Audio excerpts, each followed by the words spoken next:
Welcome to today's Blue Microphones Voice to Voice event. My name is David Savage. I'm the host of a podcast called Tech Talks and talk at a number of technology related conferences. I'm probably the least qualified person to lead this panel looking at everyone else who's joining me today, but never mind. Probably I've been asked to do this because you lot have more to say.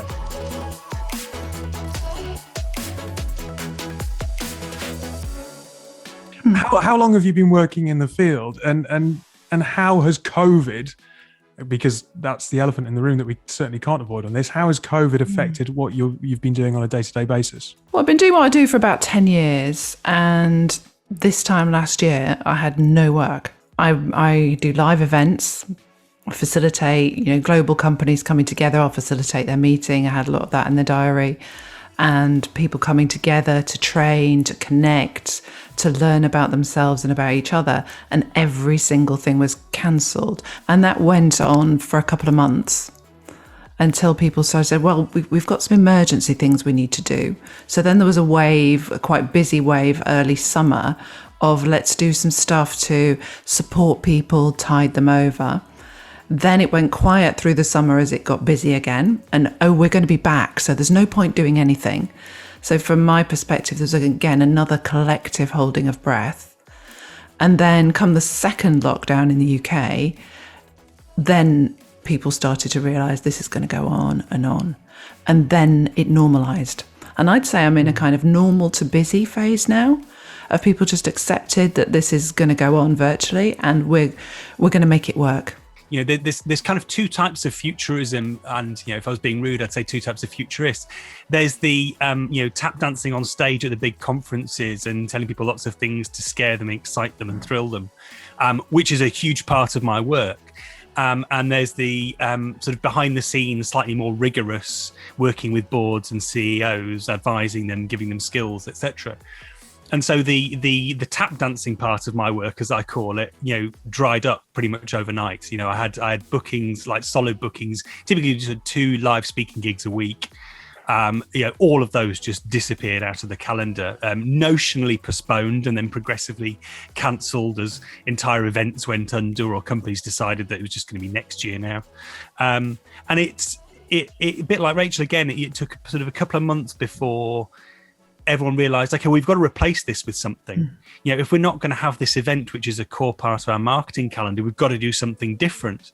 It's interesting, isn't it? That Pat and I certainly saw a quietening down as businesses scrambled to work out what the hell their systems were in the first lockdown, and then all of a sudden, Christ, we need to be out there doing stuff. For me personally, I was in a very fortunate position where I was getting flown all around the world to various tech conferences. And I went from this world where I'm reporting live from show floors all over the world to suddenly all the events are cancelled.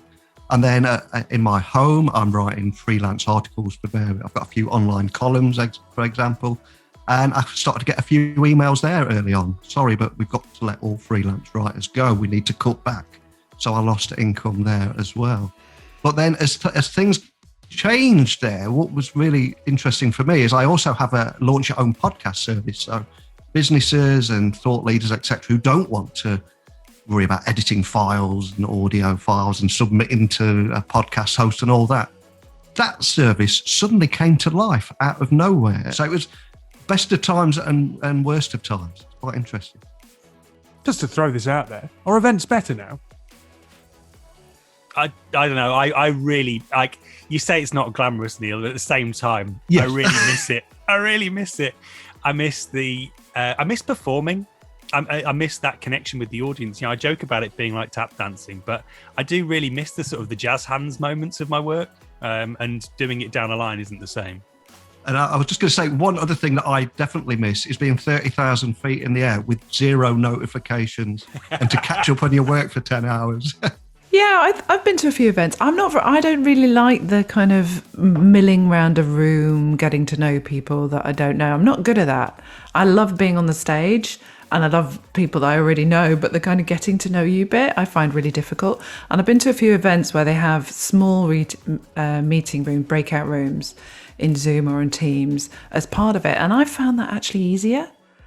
I mean, if we put that performance aspect to one side, I mean, James, thinking about it from a mental health and work-life balance point of view, lots of people were saying it's great. Sorry, I was going to say, I think we've got a bit of a fixation on better or worse, on like right or wrong. And, I think we're still in this space of like, oh, it was better before rather than it's different. So I wouldn't want to sit here and say, all physical in-person events are categorically better. Nor would I say that they're categorically worse. I think they're very different.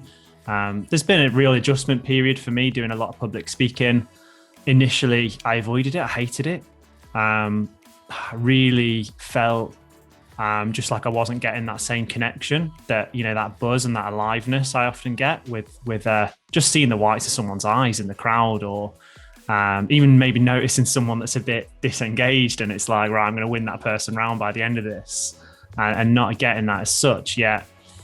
Over time, starting to also notice the benefits. So, delivering a talk virtually, you can encourage people to interact in the chat, for example, or maybe more people are there because, people can dial in from anywhere. So, yeah, I think it's just different. It's interesting. I was hosting a panel for the UK Tech 50 a couple of weeks ago, and in one of the sessions we had a live Q&A, and I noticed that one of the panelists was answering the live Q&A questions during the panel, which was quite disconcerting. It's like, hang on, he's multitasking. He's not even listening to what we're doing, but it's just new rhythms, isn't it?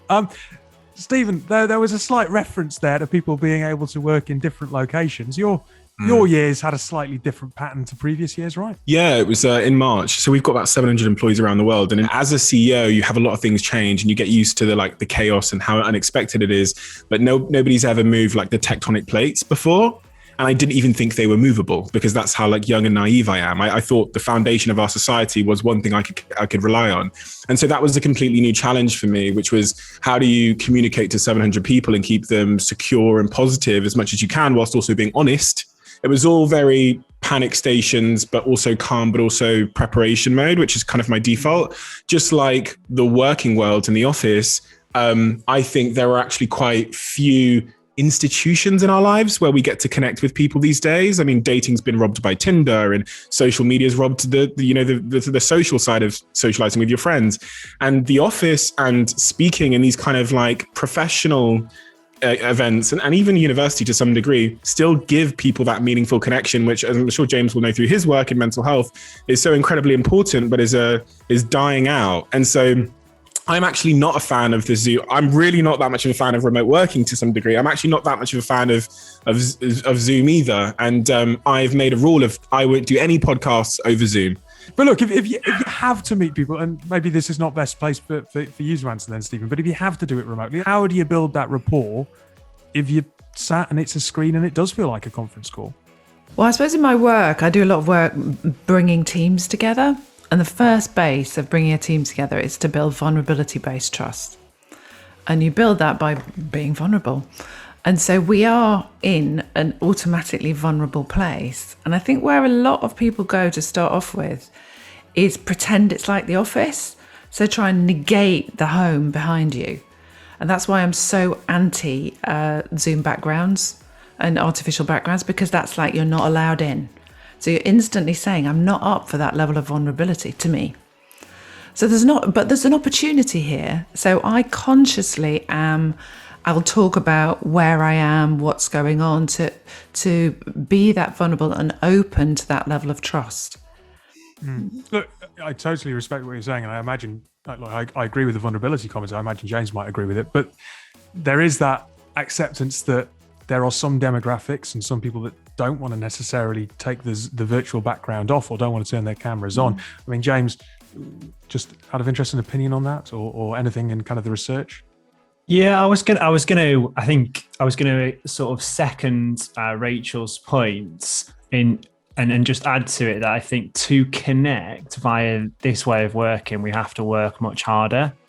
Like what used to be implicit through someone's body language or just their energy that they might have given off, we now have to make explicit. So if I turned up and I was tired or a bit grumpy or whatever, you might just be able to sense that from my expression, or my shoulders are hunched.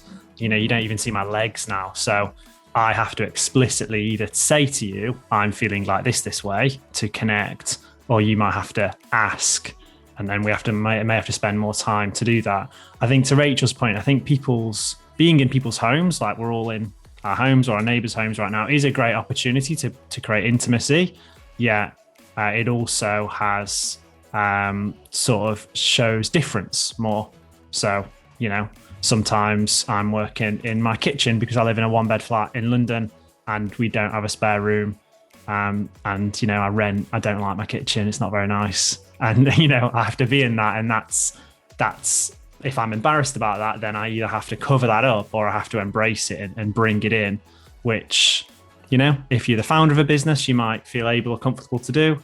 If you're not, and you're having a one-on-one management check-in with your boss that you don't like that much or you're a bit scared of or whatever, then you might not feel able to do that. So I think we've got to work much harder to connect, basically, because what was implicit now has to be made explicit, or you just jump into work.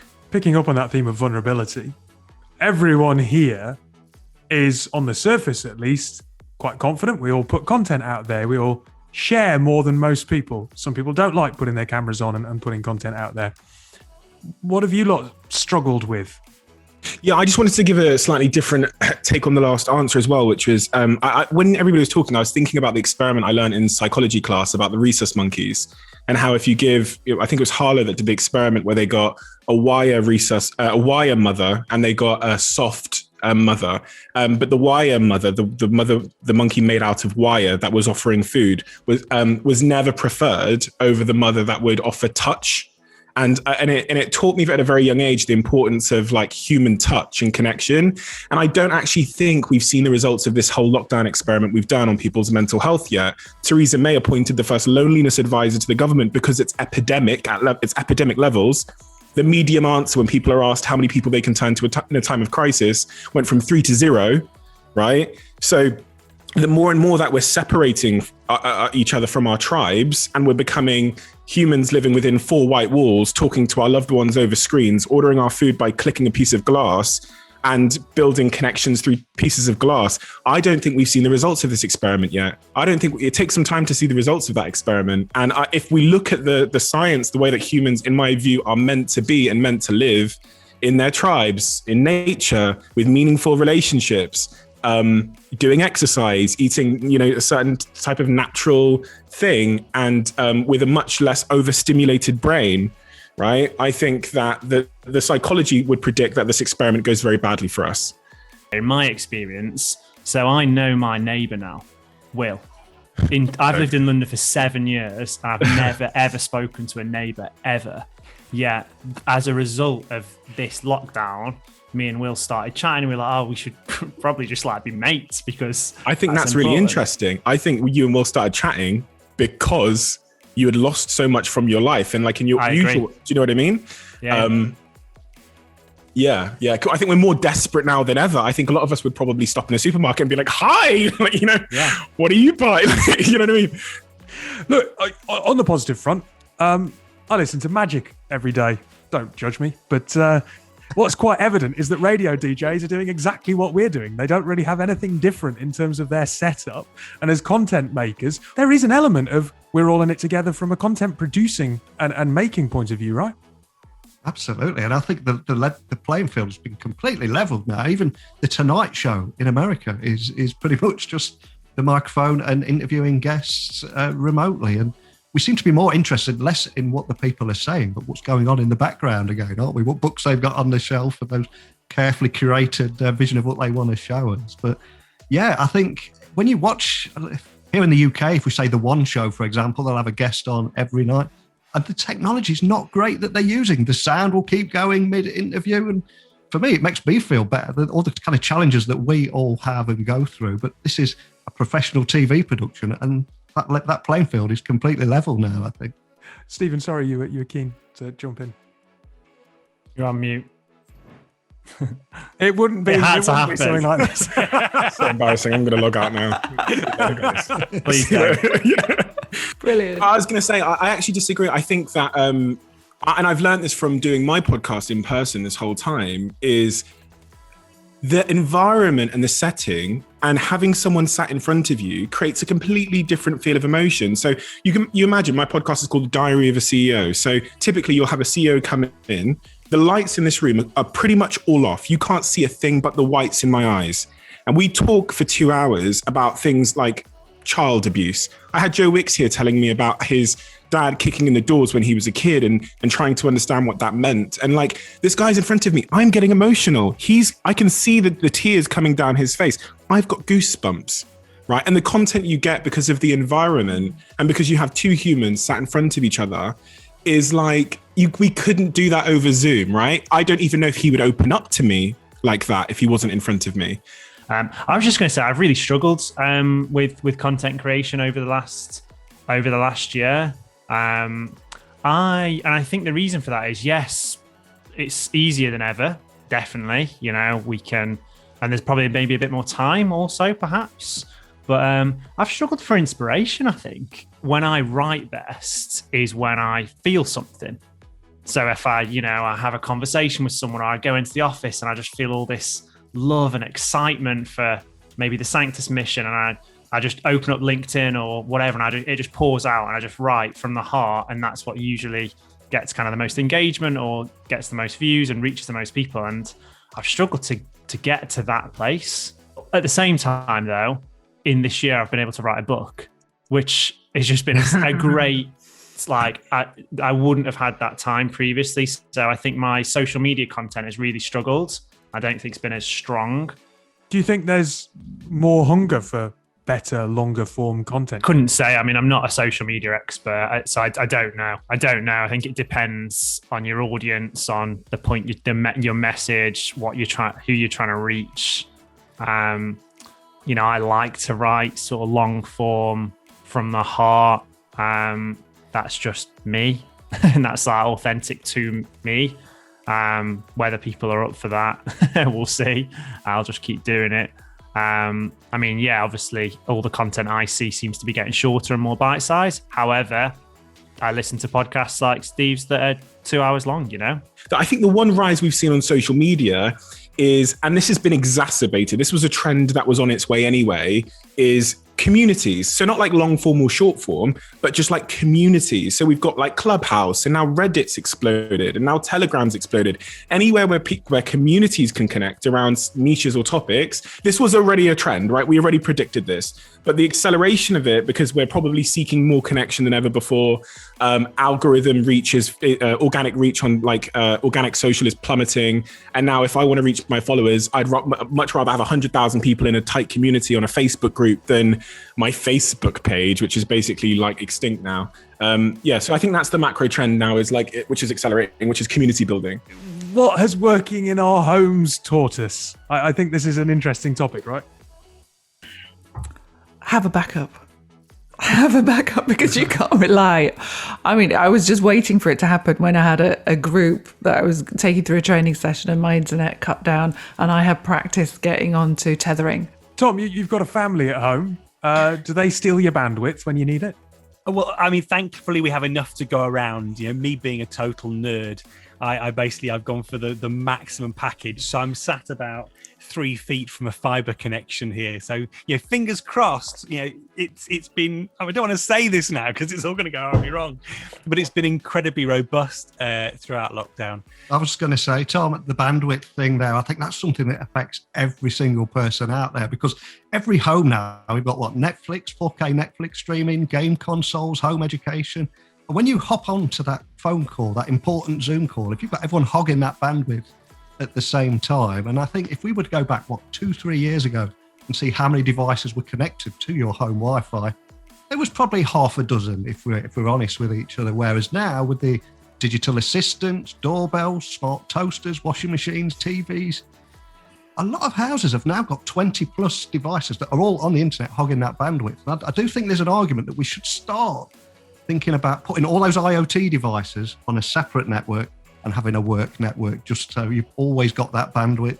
The thing that I did quite early on, when I clocked that we'd be in this for sort of 6 months at that time or longer, was just invest, monitor, stands, keyboard, trackpad, whatever. Like I just decided to, unfortunately, could expense this through our business, and probably got a new laptop. Probably spent nearly £2,000 or more actually. Yeah, and the other thing for me, I'm working in a small flat with my girlfriend, and one of the things we had to learn, and we still are, is just communication. Literally, like we both have to have our calendars up. It's like, right, I've got to call this time, you've got to call this time. When can you do it? And we had to communicate a lot. Rachel made a point earlier about having to actively do things that you almost unconsciously did. I think you said you realized that you had to like turn to the toolkit of stuff you knew and actively do it. Yep. And I just thought that was such a valid point, because it's exactly what I was doing. So the weekend comes around and usually your life is full of stuff. Meaning and hobbies and maybe exercise, but it's not now. And one can just kind of sit there and be idle, this like victim to the circumstance, and not realize that you're missing something. But I found myself one weekend going, Steve, you don't want to do X thing today. You don't want to go for a run. You don't want to, but based on what you know about what will make you happy, you have to go and do that. Life isn't going to do it for you anymore. It's not going to put you in the situation where you see people or you go for a walk. So I've been actively being like, Steve, put your shoes on, mate. You know what I mean? And I've been working out. I'm actually in the best shape of my life because I've been actively telling myself, like, what do I need to do to be happy? And life isn't going to do it for me anymore. So yeah, that really resonated with me. I got to know my neighbours a little bit better. I've got to know my local businesses. I've chosen to go, instead of going to Pret in the centre of London, there's a coffee shop down the road that I kind of got to know all the guys who worked in the coffee shop on a daily basis, because I'd make a point of going there every morning. And I do feel a bit more connected to my local community as well. We have a WhatsApp group where we've shared chili sauces and leftover bits of cake, and I mean, pretty much our whole street now is on the WhatsApp group. So, lost dogs get found very quickly, shared litter pics. I mean, it was there before lockdown, because I live in the north and we do talk to each other. But but it's got a lot stronger in lockdown. That sounds like the healthier version of next door. Yeah, much healthier. Before, though, the workplace was, for many of us, our community. It was our place to go to forge relationships, to meet people. And for some people that's really good if work is a big part of who you are, and maybe it's your work's very purposeful. But actually for a lot of people, maybe people would prefer to find that sense of belonging and connection in their local community or at home. So that's kind of what I'm excited about. James, you talked a little bit earlier about the fact that you spent quite a bit of money getting your setup right. And look, we're all sat here. We're lucky to have the Yeti X in front of us. Obviously, the reason that we're here today on behalf of Blue, but we've got the Yeti X, we've got the Stream Cam. Is there anything else that people have found from a technical setup that's little hacks maybe that people can implement just to help their home setup? Massive screen. It's just made a huge difference. So I had a big-ish screen before, but I went ultra wide about probably right at the beginning of lockdown, and just productivity gains. And it's interesting. I've just we were talking about people upgrading their broadband before. I did this report recently for a company called Hyperoptic and Say Property. And the proportion of the UK who've been out and bought new laptops or upgraded their broadband through lockdown is very, very high. But a lot of the people told me that, the thing that they said, a bit like what Steve was saying, James was saying, like, hunched over a laptop, you can't write. I spoke to loads of employees who hadn't realised the difference in productivity that those screens they'd put in the office made. And so lots of people actually put in massive, buying their employees, like say, decent office chairs, massive screens. They can actually see two documents side by side.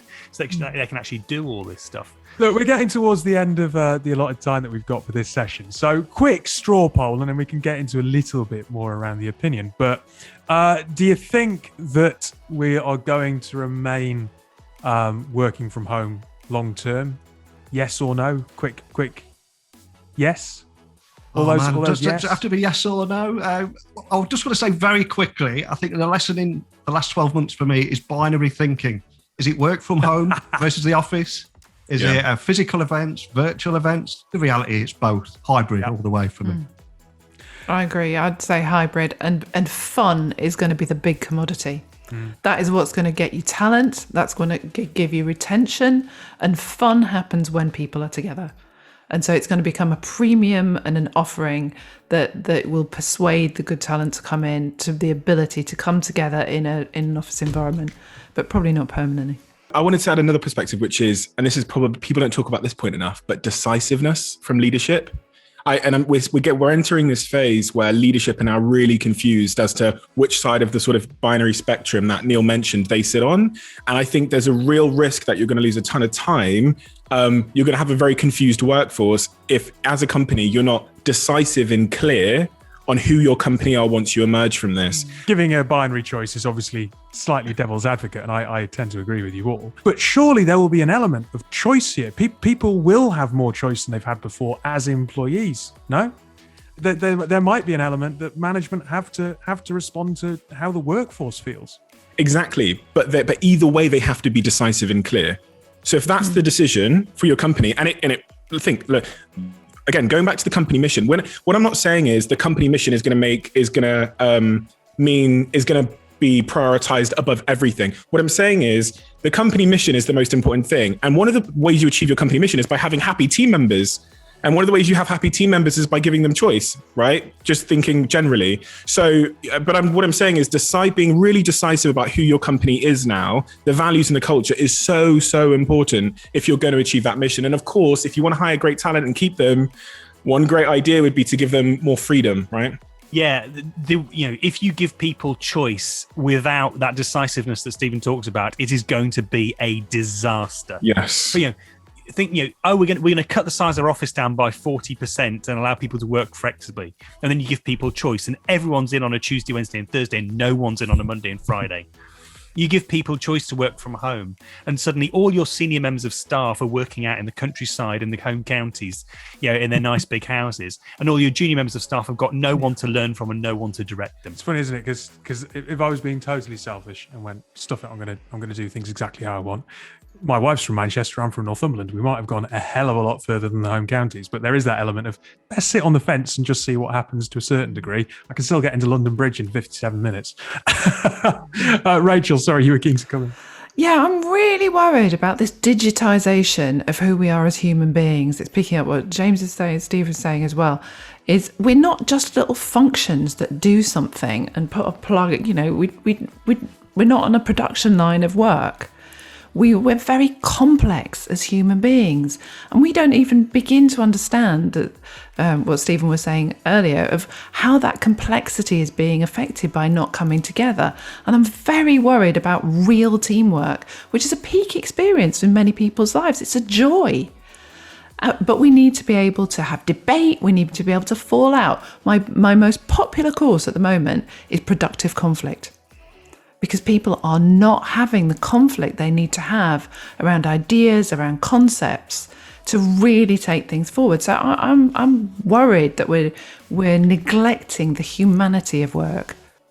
Yeah, I really agree with that, Rachel. In the workplace, and I think also what this whole experience has given us, in my opinion, is a great amount of perspective. Is that work is not everything. So yes, at work, we are humans and we show up with all of our humanity, all of our complexity, our diversity, our difference. And as employers, we have to create spaces for that, both in person, virtually. Yeah, it's not just about work, and I hope actually in this shift, people have got a chance to see and reconnect with family, friends, their spirituality, their hobbies, because we are, and I'm speaking from a London-based perspective here, we are obsessed with our work mainly, and for a lot of people, it is and for me in particular, it's the one thing that I define myself by. And what's been amazing for me over the last year is to move away from that, to just start drawing and painting just for the sake of it, not because I'm going to make any money from it. So I agree, in our workplaces, we have to sort of design for that, but I also hope that through this experience, we can also be more rounded humans, where life isn't just about work, and people can, move to live where they want to live to, and spend time with their family because they want to spend time with their family, and join a sports team, I don't know, paint, walk their dog, whatever. So, I think it's going to get a lot worse before it gets better, but I'm very excited for the just transformation in consciousness that I think we're seeing as a result of the last year. Whenever I have these conversations with a group of people that come from very different backgrounds and experiences, one of the really helpful things it does is it kind of smashes my own bias.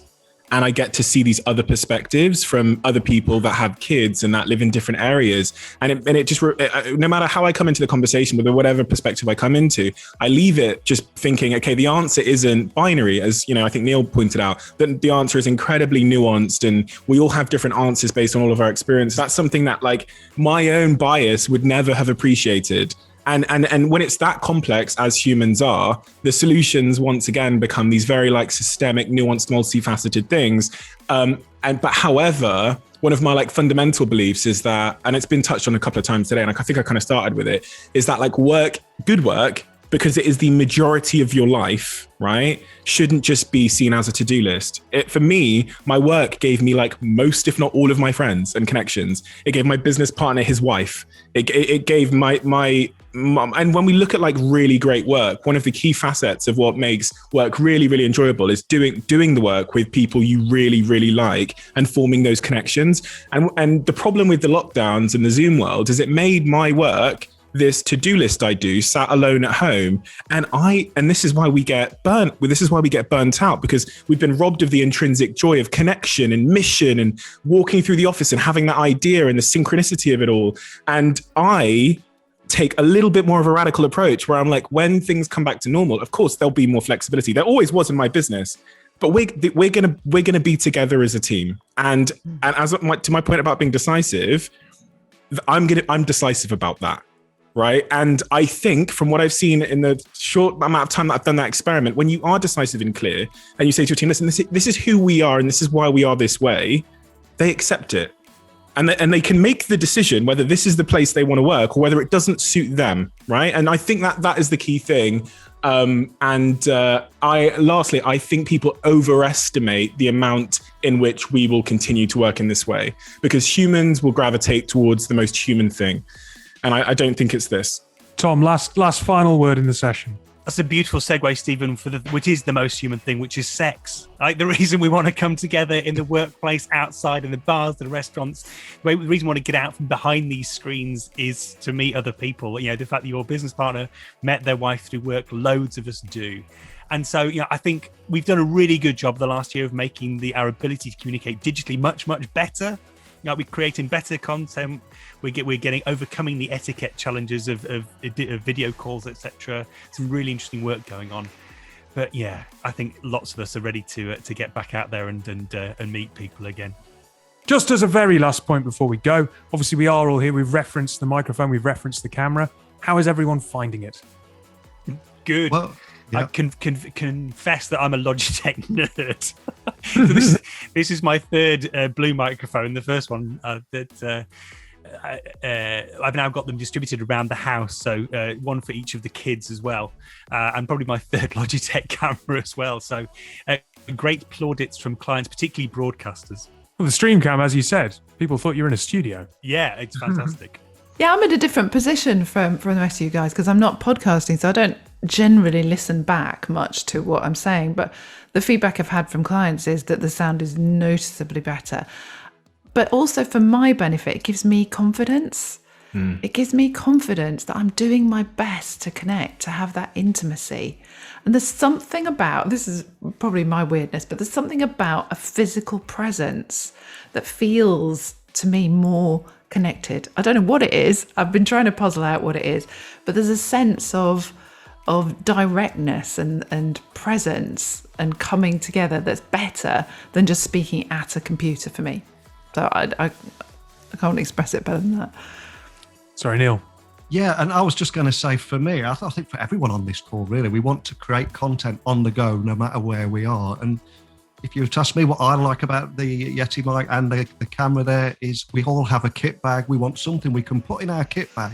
And then when we're given that call to interview someone at the last minute round a crowded table with 15 people watching on and making notes, you want to plug something in and you just want it to work.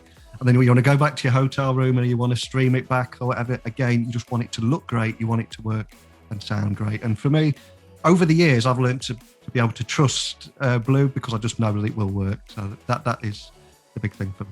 I mean, to Tom and Steve's points, fingers crossed we do get back to a situation actually where, at the end of the debate, where we are in person. And Neil, absolutely, we can shove the microphone in a bag and go and do this in person once more. Look, thank you to all of you today for your time on this panel, and thank you to Blue for hosting us.